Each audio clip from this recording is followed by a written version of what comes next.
수면장애는 누구나 겪기 때문에 내가 이상이 있는 건지 아닌지 매일도 아니고 가끔 그러는데 문제라면 병원은 언제 가면 되는 건지 헷갈리시는 분들이 많더라고요.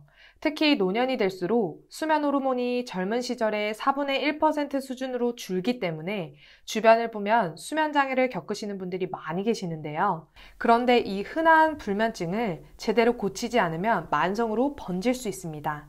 잠을 자려고 누웠는데 잠이 안 와서 뒤척이거나 밤에 2번 이상 깨거나 너무 일찍 눈이 떠지진 않으신가요? 잠을 잘 자보려고 숙면에 도움이 된다는 음식도 먹어보고 밤에 불을 일찍 끄는 방법으로 해보셨어도 아마 잘 안 되셨을 텐데요. 그건 이 원리를 몰라서 그렇습니다. 오늘 말씀드리는 이 수면의 원리를 이해하신다면요. 숙면을 위해 무엇이 필요하고 왜 해야 하는지를 깨닫게 되시고요. 그렇게 되실 때 그토록 원하던 꿀잠을 주무실 수 있으실 겁니다. 그럼 우선 내가 불면증인지 아닌지, 병원에 가야 하는 건지 아닌지에 대해 먼저 살펴보시는 게 필요합니다. 수면장애는 크게 입면장애와 유지장애로 나누어 볼 수 있는데요. 보통 누워서 15분 전후로 잠이 들어야 하는데 30분 이상 잠이 잘 오지 않을 때 이것을 입면장애라고 하고요.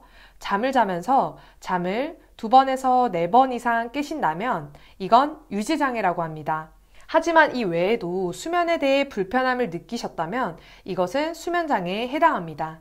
이런 것들이 주 3회 이상 발생하고 3달 이상 지속된다면 병원에 가보시는 것을 권장하는데요. 왜냐하면 불면증은 방금 말씀드린 내용 외에도 갑상생 항진증 등 다양한 원인으로 인해 생길 수 있기 때문에 전문의에게 꼭 진료를 보시는 걸 권장합니다. 우리나라나 미국 저명한 의료기관에서 불면증을 치료할 때 가장 먼저 권하는 것이 있는데요. 바로 CBT, 인지행동 치료입니다.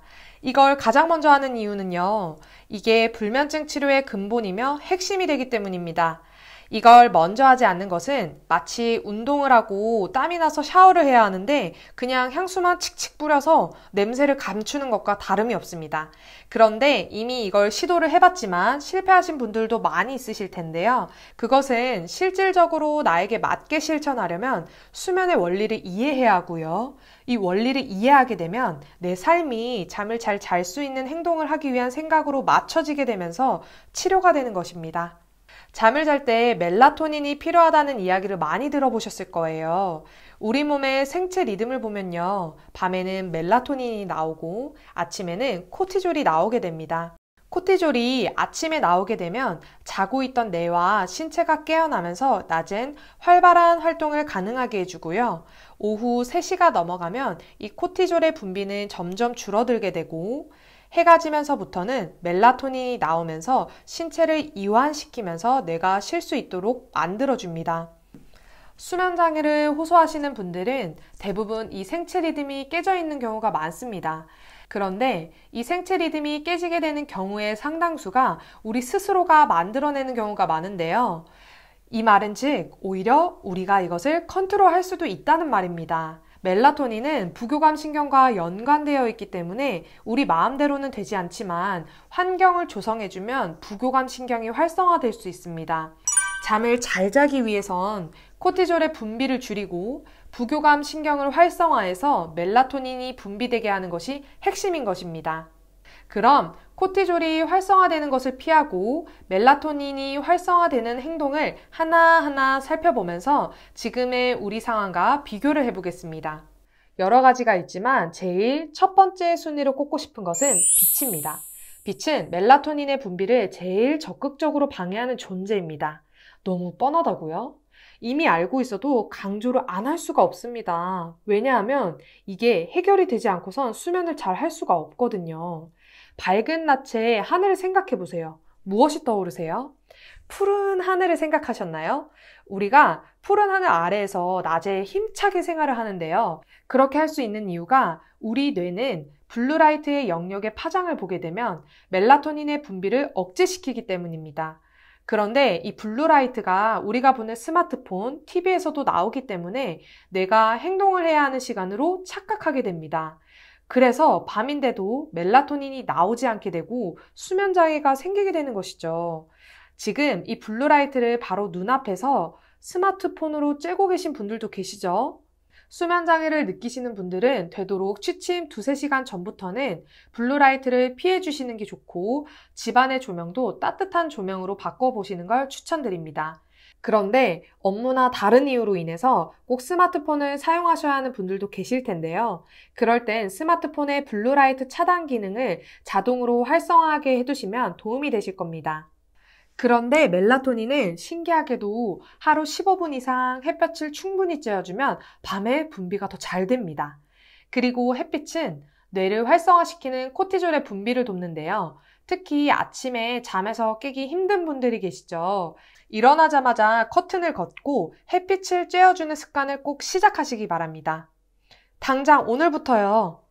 그런데 빛을 피하는 것은 멜라토닌의 분비를 도와주지만 그것만으로는 충분하지 않습니다. 그것은 바로 이것 때문인데요. 이게 해결되지 않으면 절대로 단잠을 잘 수가 없습니다. 바로 생각입니다. 이 생각이라는 것에 잠을 자야 한다는 압박감, 우울감, 스트레스가 해당합니다. 이런 생각들은 우리 뇌를 활성화시키는 호르몬을 분비하기 때문에 꿀잠을 방해하는데요. 많은 분들이 이미 경험해 보셨을 겁니다. 그렇다면 이 호르몬을 다스리기 위해서는 우리의 마음을 먼저 다스려야 할 필요가 있는데요. 우선 잠을 자야 한다는 압박감이 있으신 분들은 그 압박감으로부터 벗어나야 합니다. 의사들이 가장 권장하는 방법으로는 뭐 며칠 못 자도 큰일이야 나겠어? 잠 안 오면 평소에 읽던 책도 읽고 오히려 좋네. 이렇게 대수롭지 않게 생각을 하는 겁니다.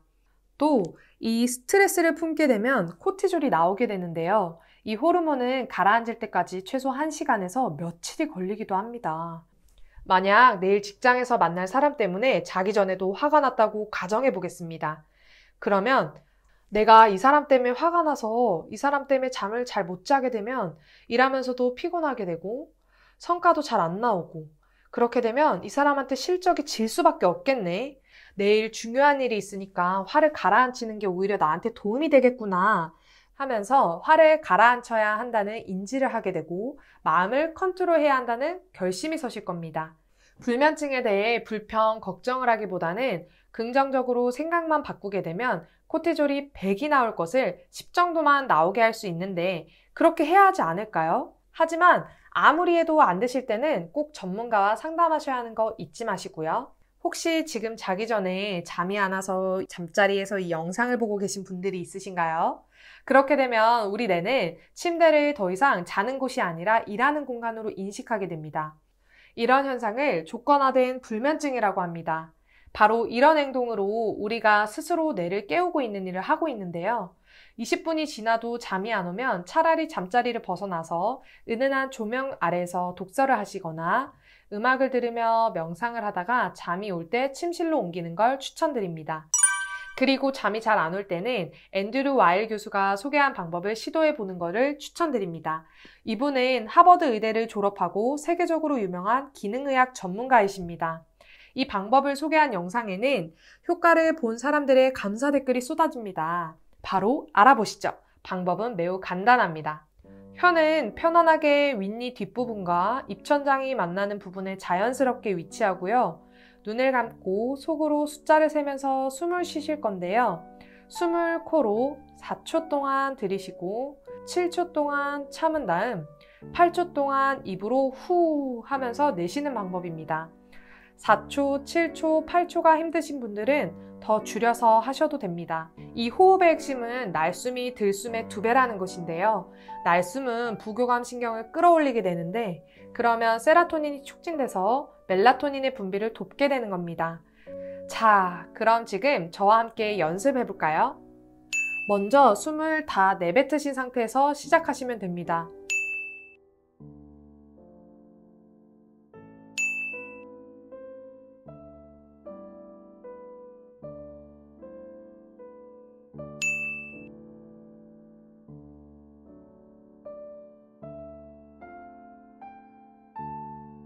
이렇게 한 번 하면 10초에서 20초 정도가 걸리실 텐데요. 4번 정도 반복하시면 됩니다.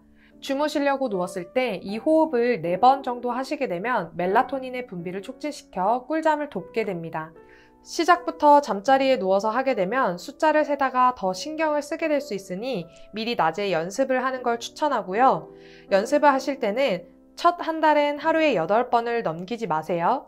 그리고 이후에는 적응이 되신다면 그 횟수를 점점 늘려가면서 연습하시면 됩니다.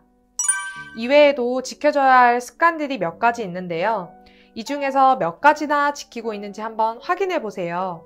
방금까지 말씀드린 것들을 포함해서 이것들까지 적용하신다면 정말 큰 도움이 되실 겁니다. 오늘 이 영상을 잘 보셨다면 꿀잠을 위해선 호르몬의 조절이 중요하고 호르몬 조절을 잘하기 위해선 낮에는 코티졸을 늘리고 밤에는 멜라토닌을 늘려야 한다는 걸 잘 아셨을 겁니다.